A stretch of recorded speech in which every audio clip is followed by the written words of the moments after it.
tunyumye ha 18 minutes. It's very beautiful today. Very, very beautiful. Same old. Today is Tuesday, people. Tunyumye wano. Nala kunyumya ku kyebando ndowooza leero tunyumye ku kyebando.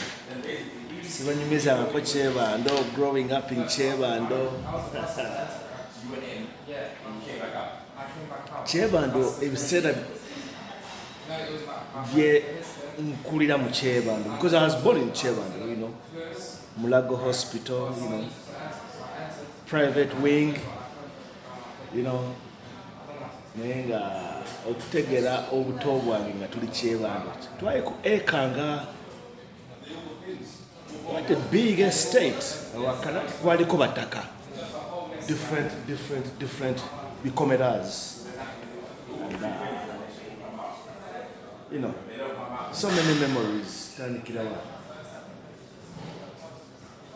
Sam, you bought new trainers, man. Sit your backside, girl.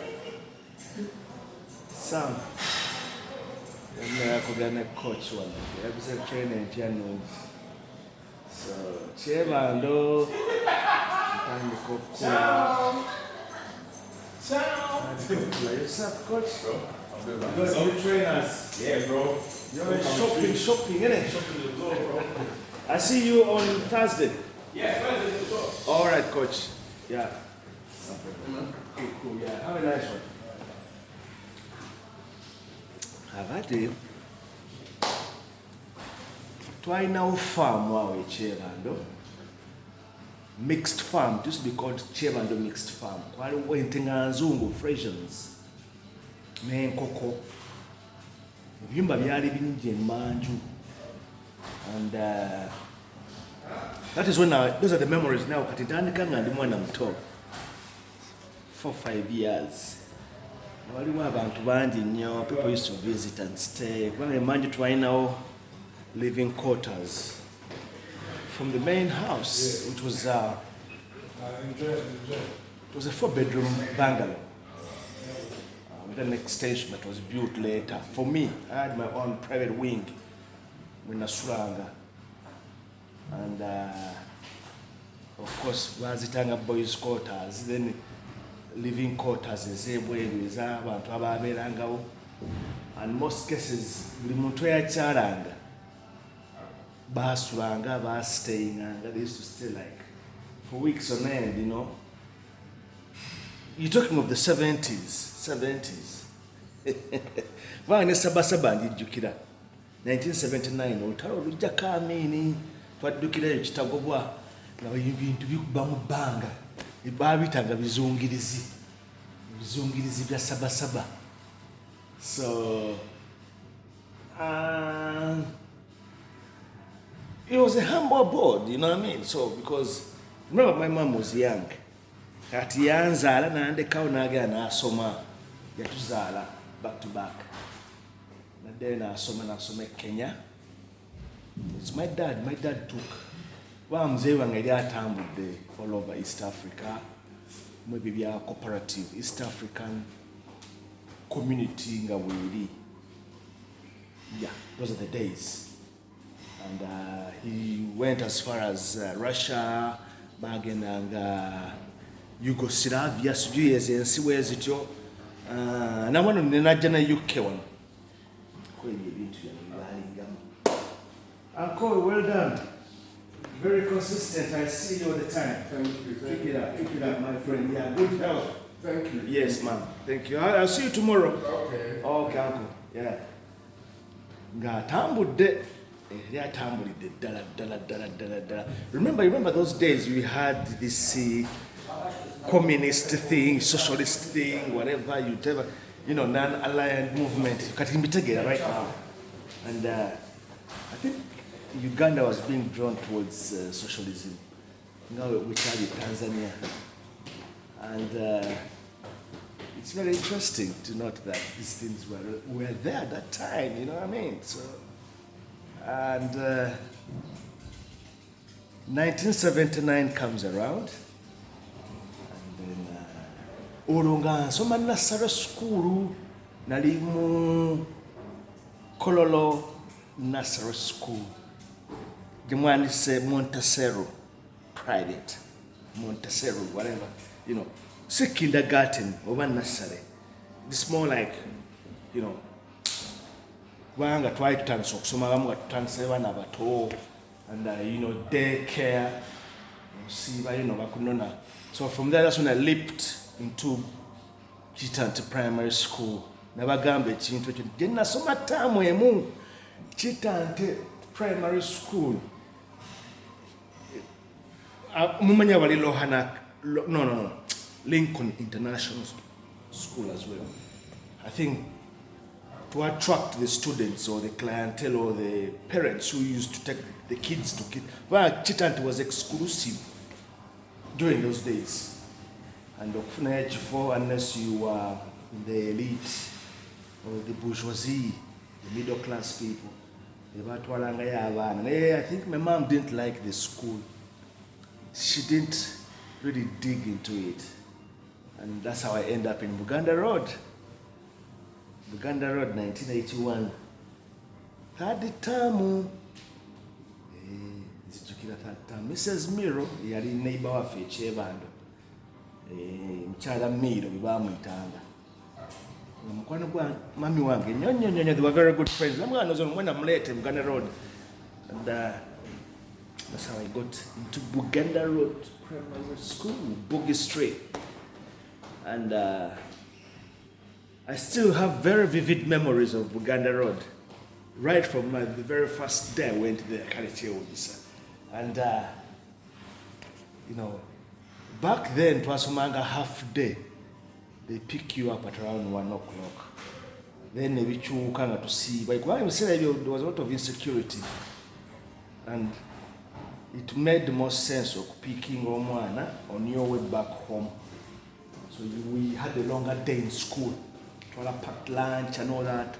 Then by primary 3, alumni introducing school lunch. Taja Kaonga ka Buganda Road, despite the fact that we were all from very, very affluent families. Nenga fena tukaria akaunga na ebijanjalo lunch. Guys, dumujjukira akaunga ako nga tusimba line from P3, P4, P5. Then I think Almeida relaxed a little bit. Then people could bring their packed lunch. Tulifena. Okay. Today, Kyebando. So, Kyebando, but then the farm. Farm where in the early 80s, I think, because of the instability at that time, we had moved. Twagenda ko exile.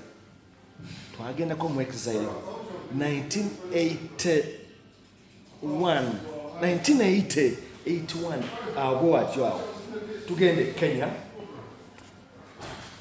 mu exile. Ngawe nabagamba nti biseera ebyo abantu baalinyanga ennyonyi, gundi agenze fete twalwayo. Then we came back. Naye kati farm teyaddamu farm yewa. Era abantu abandibuuziza mwalina farm awo Kyebando. What happened to that farm? Well, I think Tezo bazi during that instability and insurgency, so we took them out, those things went put back. And then the early 80s, ngolo government ekyuse Kyebando atandika okukyuka. We start seeing people moving in. People are selling. By 86, Kyebando was really much more of. It changes from that rural suburbia because Kyebando chalo. It was you know, like rural suburbia. Nenga bagamba nti Kyebando mubagagga. Mukanyanya komamboga ku musanvu kubanga kati twavanga ekyebanga ne tugenda ekinenya nga tulina waawe era aba anko awo then ku musanvu wa Uncle Patrick. So pretty much Gayaza Road lwali luguudo lwaffe. Then twalina Mercedes Benz. Awaka waaliwo emmotoka nyingi. Mercedes Benz ejja luvannyuma. It is the last car I remember they bought. Mercedes Benz baagigula mpya. Era they brought the car that weekend. I remember even no buveera ku ntebe ffe twabujjako as kids. Kiraba? Okay. Mu 70s emmotoka gye nzijukira twalina kombi, Volkswagen kombi. Then waaliwo ne Renault UUI 110. Kakati wabeerawo n'emmotoka kyendala ne Datsun 1200. Datsun 1200. 120 waali yeeyo. Era ku Buganda Road okugenda ku ssomero nga tugendera mu either kombi in the early years. Kati ezo kombi kye nzijjukira zaali ziri imported by the cooperative. Nga bwe nabagamba nti muzeeyi wange yali mu cooperative. He was the auditor, chief auditor of West Buganda Growers Cooperative. Nga abisomedde Bukalasa Agricultural College. That's my father. Bwava ekitagobwa primary school. Baali bakulidde. N'agenda e Wampeewo. Then n'agenda Mengo SS. Mengo. The first school in Uganda. It was a school for the elite. Abantu abaali balina obusobozi okutwala omwana e Mengo SS. Ask anybody, they'll tell you. And from there, I think he got a bus. My dad got a bursary and went to Bukalasa Agricultural College. Nasoma, then now proceeding. Nasuka natambula babatambuza around bayige ebintu ebyo ebya agriculture. Because what I remember when I'm reading through my research I'm doing, the one man's charter, in 1966, 67, the government at the time was trying to introduce socialism.